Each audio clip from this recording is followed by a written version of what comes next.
Shalom saudara yang dikasihi Tuhan Yesus Kristus, selamat pagi, salam sejahtera buat saudara semua dimanapun saudara berada. Damai dan sukacita oleh Roh Kudus melimpah senantiasa dalam hati dan kehidupan saudara semua.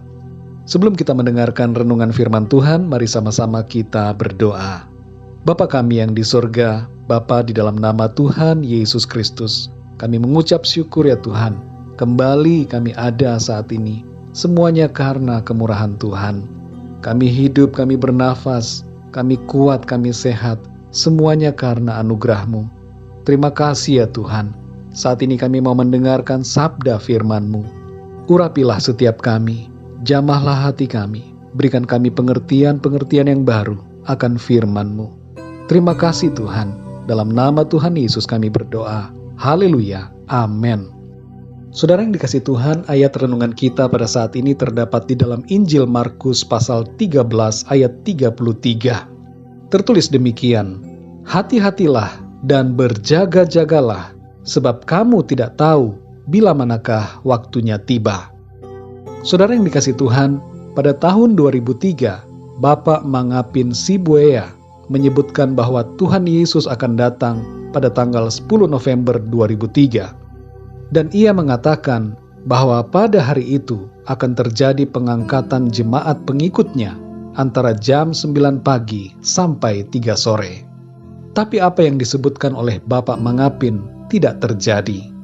Dalam tulisannya di bagian akhir halaman bukunya, Bapak Mangapin Sibuaya mengatakan, kalau seandainya Tuhan Yesus tidak datang tanggal 10 November 2003, maka silahkan menyebut kami sebagai guru-guru palsu, nabi palsu, jemaat palsu, atau rasul palsu.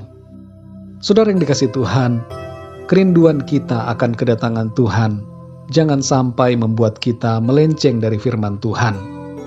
Tuhan sudah mengatakan bahwa tidak ada seorang pun yang tahu kapan waktunya Ia datang. Jadi kita seharusnya tidak boleh menetapkan atau menyebutkan suatu hari tertentu bahwa Tuhan akan datang pada hari itu. Dalam ayat yang sebelumnya, bahkan Tuhan Yesus menyebutkan bahwa anak pun tidak tahu waktunya. Pernyataan ini tidak berarti bahwa Tuhan Yesus tidak tahu sama sekali. Dia adalah Allah dan juga manusia. Sebagai Allah, Dia pasti tahu, saudara. Namun kita perlu memahami bahwa Tuhan Yesus hendak menyampaikan bahwa tidak ada satupun manusia yang tahu kapan akhir zaman akan terjadi. Dalam keadaannya sebagai manusia, Ia menjadikan dirinya terbatas dan tidak mengetahui. Tapi dalam keadaannya sebagai Allah, Ia tahu segala-galanya. Saudara yang dikasih Tuhan, para pengikut Bapak Mangapin pada waktu itu meninggalkan tugas-tugas dan tanggung jawab mereka. Yang studi meninggalkan studinya, dan yang bekerja meninggalkan pekerjaannya. Banyak dari mereka yang menjual hartanya dan kemudian menantikan kedatangan Tuhan di suatu tempat di Bandung. Hal yang seperti ini tidaklah sesuai dengan apa yang dinyatakan oleh firman Tuhan. Selama kita masih hidup, saudara, dan dalam masa penantian kita akan kedatangan Tuhan, tetaplah mengerjakan apa yang menjadi tugas dan tanggung jawab kita. Fransiskus dari Assisi suatu kali sedang mengerjakan kebunnya. Ketika ia sedang sibuk menggali, seorang jemaat bertanya kepadanya, seandainya Bapak Fransiskus akan dipanggil Tuhan pada hari ini, apakah dia akan tetap menanam pohon? Bukankah lebih baik bila ia bersiap-siap menghadap Tuhan? Fransiskus dari Assisi mengatakan, saya sudah siap kapan saja Tuhan memanggil saya. Saudara yang dikasih Tuhan, penantian kita akan kedatangan Tuhan jangan menjadikan kita melalaikan tugas-tugas dan tanggung jawab harian kita dalam kehidupan ini.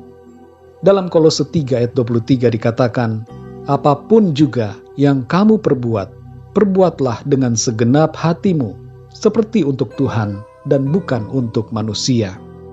Pesan firman Tuhan bagi kita semua pada saat ini adalah, yang pertama, jangan kita menetapkan suatu hari tertentu mengenai kedatangan Tuhan Yesus yang kedua kali, sebab tidak ada seorang pun yang tahu akan kedatangannya.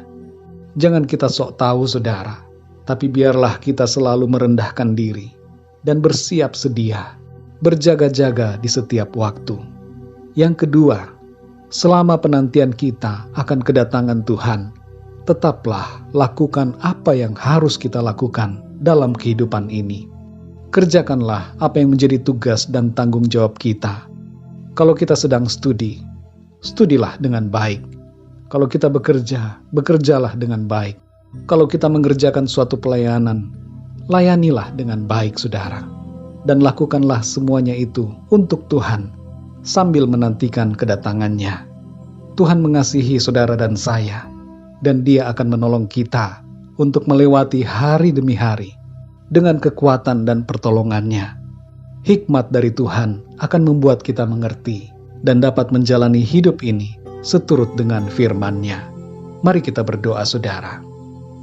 Bapa kami yang di sorga, Bapa, di dalam nama Tuhan Yesus Kristus, kami mengucap syukur untuk kebenaran firman-Mu yang sudah kami dengar pada saat ini, yang mengajarkan kepada kami bahwa tidak ada seorang pun yang tahu kapan hari kedatangan-Mu. Satu hal yang Engkau kehendaki bagi kami adalah agar kami terus bersiap sedia dan berjaga-jaga dalam menantikan Engkau.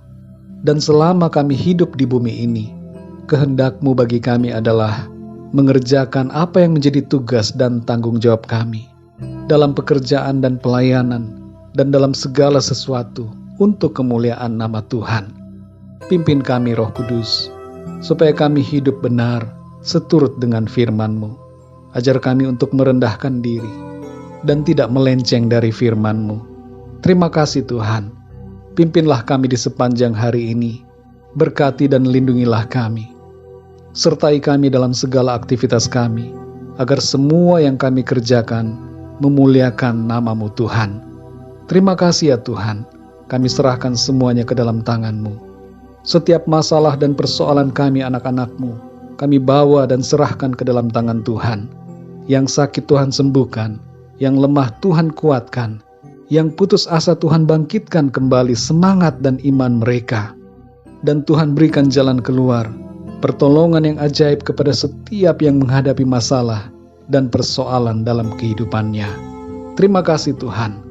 Kami bersyukur dan serahkan semua ke dalam tangan-Mu. Kami percaya Tuhan, pertolongan dan mujizat-Mu terjadi dalam hidup kami. Terima kasih ya Bapa. Dalam nama Tuhan Yesus Kristus, Tuhan dan Juru Selamat kami berdoa dan mengucap syukur. Haleluya. Amin. Puji Tuhan, saudara yang dikasihi Tuhan, saya percaya firman Tuhan menjadi berkat dan kekuatan buat saudara semua. Dan Roh Kudus akan menolong saudara untuk lebih lagi memahami kebenaran firman Tuhan. Tuhan Yesus memberkati saudara semua. Sampai jumpa dalam renungan yang berikutnya. Haleluya.